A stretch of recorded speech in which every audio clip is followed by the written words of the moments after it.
ఉపాధి కోసం ఇక్కడ ఉండనటువంటి వర్గం. ఫలితంగా మన పరిపాలనని నడిపిస్తున్నది ఎవరయ్యా అంటే ఎన్ఆర్ఐలు, ఇతర రాష్ట్రాల్లో కూర్చున్నటువంటి వాళ్ళు సోషల్ మీడియా సాక్షిగా చేసే ప్రకటనలకు అనుగుణంగా ఇక్కడ నిర్ణయాలు జరుగుతున్నాయి. అంతే తప్పించి రియాలిటీ జరగట్లా.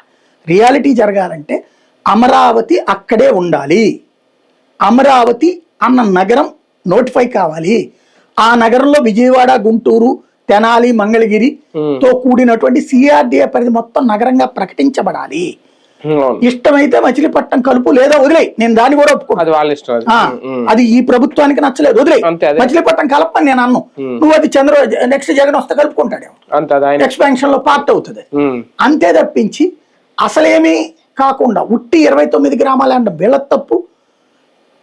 దాన్ని పరిపాలనకు సంబంధించి స్పష్టత ఇవ్వకుండా మావిగన్ నా ఫార్ములా అన్నాడు, నేను వస్తే అవి అక్కడే ఉంటాయి, మిగతా ఎక్స్పాన్షన్ నేను ఇచ్చేస్తాననే అర్థవంతమైనది కాకుండా అర్థం కాని మాట మాట్లాడటం జగన్ తప్పు. ఈ ప్రకటన తర్వాత తెలుగుదేశం పార్టీ కూడా ఇప్పుడు కూటమి ప్రభుత్వం అంటే ఇప్పటికే అమరావతిలో నిర్మాణాలు వేగంగా జరుగుతున్నాయా లేదని వాళ్ళ దగ్గర నుంచి ఒక లెక్క, అఫీషియల్ లెక్క సిఆర్డిఏ నుంచి వచ్చింది.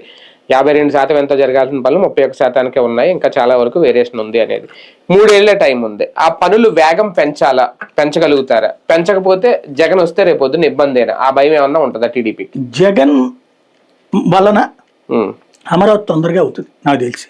అదే అంటున్నాను, ఈ 3 ఏళ్లలో పూర్తి చేసేస్తారు దాదాపుగా. మెయిన్ చేసేసి ఇనాగ్రేషన్ చేసుకుని వెళ్ళి కూర్చుంటారు. ఎందుకంటే